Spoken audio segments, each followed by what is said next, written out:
विक्षोभ के बीच गुजरात से बड़ी खबर आ रही है। अहमदाबाद में महानगर पालिका ने सारे पार्क और गार्डन्स बंद रखने का निर्णय किया है, लेकिन हम बात महाराष्ट्र की करेंगे क्योंकि महाराष्ट्र में सबसे ज्यादा मामले सामने आ रहे हैं। आज 17,000 से ज्यादा मामले सामने आ गए हैं। केंद्र सरकार ने साफ साफ कह दिया है कि महाराष्ट्र में कोरोना संक्रमण की दूसरी लहर आ गई है।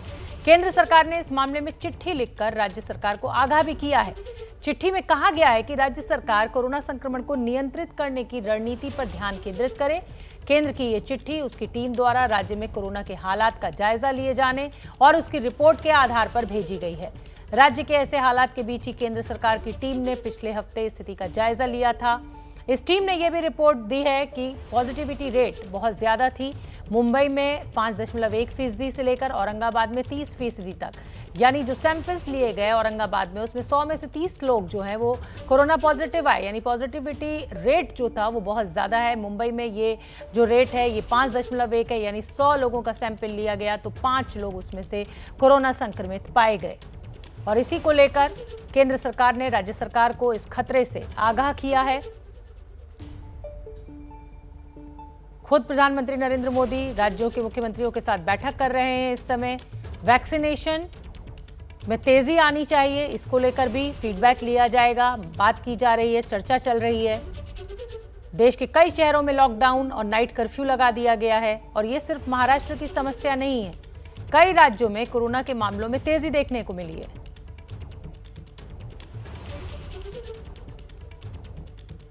और इसी खबर पर हमारे साथ दिल्ली से नीरज पांडे जुड़ रहे हैं और मुंबई में रौनक कुकड़े मौजूद हैं। नीरज, सबसे पहले तो मैं बैठक में अपडेट आपसे चाहूंगी। इस समय प्रधानमंत्री की राज्य के मुख्यमंत्रियों के साथ बैठक चल रही है।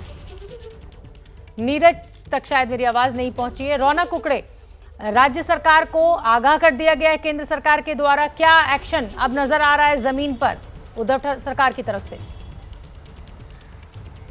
जी देखिए शोभना, जो बैठक है प्रधानमंत्री के साथ वो कुछ देर पहले ही उसमें महाराष्ट्र के मुख्यमंत्री उद्धव ठाकरे शामिल हुए। उनके साथ चीफ सेक्रेटरी है, हेल्थ सेक्रेटरी और स्वास्थ्य मंत्री राजेश टोपे भी शामिल है। मुख्य तौर पर सरकार की चिंता तो बढ़ी हुई है क्योंकि केंद्र सरकार ने जिस तरह की रिपोर्ट महाराष्ट्र सरकार को सौंपी है, जो केंद्र की टीम 7 मार्च से 11 मार्च के बीच में महाराष्ट्र का दौरा करके गई है, यहाँ पर देखने मिला है कि जो छोटे शहर है वहाँ पर जो कोरोना के प्रोटोकॉल है उसका बिल्कुल पालन नहीं किया जा रहा। मसलन ट्रेसिंग, ट्रैकिंग और आइसोलेशन की जो गाइडलाइंस होती है वो यहाँ पर पालन नहीं किया जा रहा है। इसकी वजह से ग्रामीण इलाकों में और छोटे शहरों में जबरदस्त तेजी देखने को मिल रही है और काफी ज्यादा मात्रा में कोरोना संक्रमित जो है वो केसेस सामने आ रहे हैं। और यही वजह है कि नागपुर हो, लातूर हो, इन जैसे शहरों में हफ्ते भर का कड़क लॉकडाउन जो है वो लगा दिया गया है। और आज देखना दिलचस्प होगा कि मुख्यमंत्री प्रधानमंत्री के साथ इस बैठक में क्या केंद्र सरकार इस मामले को लेकर सरकार के साथ खड़ी होती है और क्या लॉकडाउन लगाने की जरूरत है, क्या पूरे महाराष्ट्र में फिर एक बार लॉकडाउन लगा दिया जाए।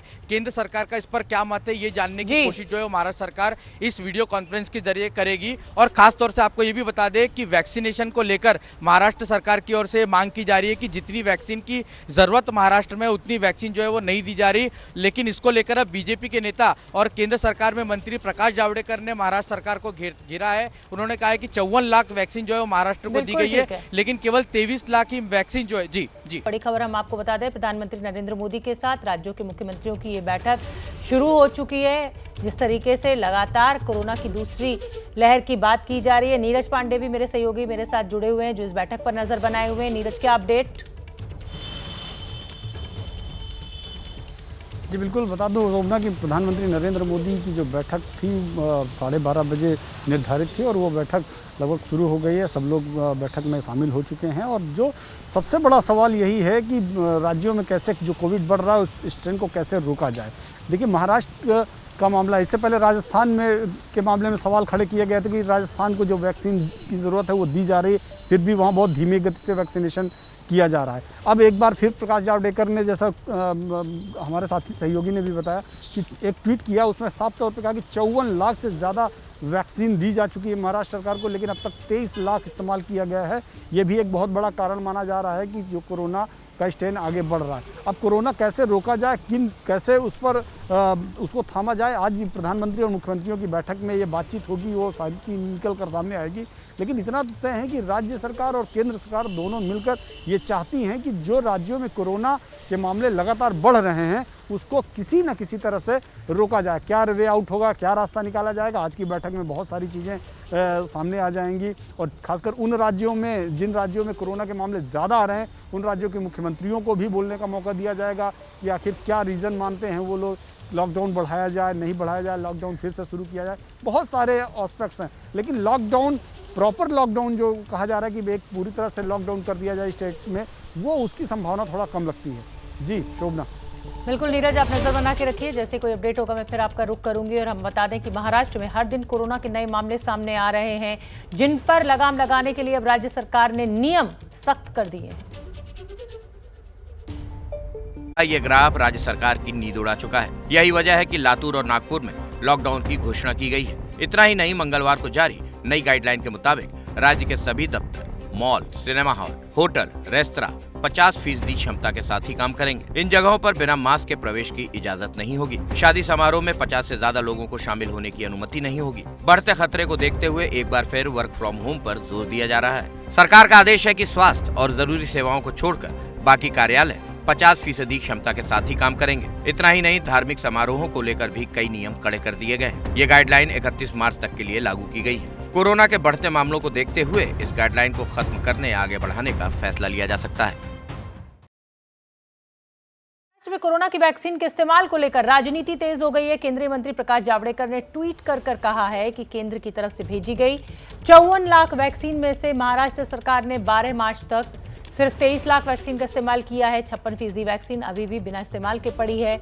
अब शिवसेना और वैक्सीन की मांग कर रही है। पहले कोरोना को संभालने में गड़बड़ की, अब वैक्सीन के इस्तेमाल में कमजोरी दिखाई है। तो प्रकाश जावड़ेकर का बड़ा हमला महाराष्ट्र सरकार के ऊपर इस ट्वीट के जरिए कि वैक्सीन 56 लाख दी गई है, लेकिन इस्तेमाल अभी तक सिर्फ 23 लाख का किया गया। कोरोना को संभालने में पहले गड़बड़ी हुई, अब वैक्सीन को लेकर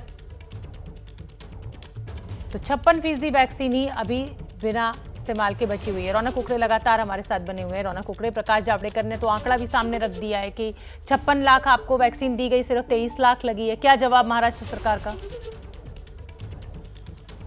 जी देखिए शोभना, प्रकाश जावड़ेकर का जिस वक्त ये ट्वीट आया उस वक्त जो महाराष्ट्र सरकार के स्वास्थ्य मंत्री है और जो सेक्रेटरी है वो दोनों सीएम के साथ, क्योंकि प्रधानमंत्री की वीडियो कॉन्फ्रेंस हो रही है, चूंकि वो वहां होने की वजह से उनसे जवाब नहीं मिल पाया। लेकिन शोभना, आपको एक बात बता दें कि कल राजेश टोपे दिल्ली में थे और कल उन्होंने केंद्रीय स्वास्थ्य मंत्री हर्षवर्धन और उनके सेक्रेटरी दोनों से मुलाकात की और एक पत्र दिया है। उसमें इस बात का जिक्र किया है कि महाराष्ट्र में जो वैक्सीनेशन का प्रोग्राम चल रहा है और वैक्सीनेशन जिस तरह से हमें देना है 60 साल की उम्र के ऊपर के लोगों को और 45 साल की उम्र के ऊपर के लोगों को जो वैक्सीनेशन देना है, उसके लिए हमें हर हफ्ते 20 लाख वैक्सीन की जरूरत है और कृपया केंद्र सरकार इसमें हमें वैक्सीन जल्द से जल्द पहुंचाने में मदद करे। इस तरह का निवेदन जो है वो राजेश टोपे की तरफ से दिया गया है। कुल मिलाकर अब एक तरफ प्रकाश जावड़ेकर अलग बयान दे रहे हैं और महाराष्ट्र सरकार की तरफ से अलग बयान आ रहा है। देखना दिलचस्प होगा कि अब इस ट्वीट के बाद जब हम महाराष्ट्र के स्वास्थ्य मंत्री से या शिवसेना से जब इसमें रिएक्शन लेंगे तो उनका वो क्या तथ्य सामने रखते हैं, उसके बाद ही तस्वीर जो है साफ हो पाएगी कि क्या ये केवल आरोप प्रत्यारोप हो रहे हैं और वस्तु स्थिति क्या है। जी